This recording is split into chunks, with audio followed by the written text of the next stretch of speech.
In today's video, I am going to teach you how to forward emails from Outlook to Gmail. To begin, open your web browser and go to Outlook on the web. Sign in to the Outlook account where you want emails to be forwarded from, and make sure you are looking at your inbox. Next, go to the top area of the Outlook page and click on File.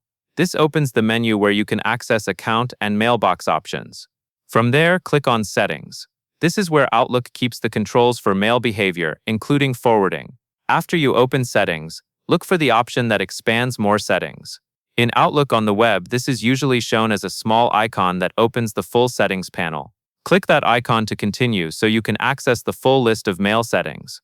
Now, in the Mail Settings area, find and click Forwarding and IMAP.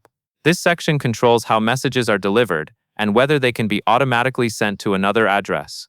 Once you are on the forwarding page, locate the forwarding option and click the control to enable forwarding. Depending on what you see, this may be a checkbox or a toggle that turns forwarding on.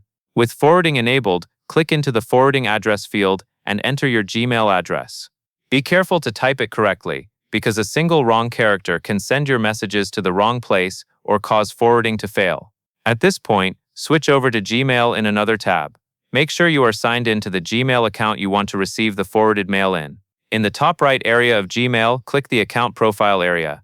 Then confirm you are using the correct Gmail inbox. This helps avoid forwarding mail into the wrong Google account if you have more than one signed in.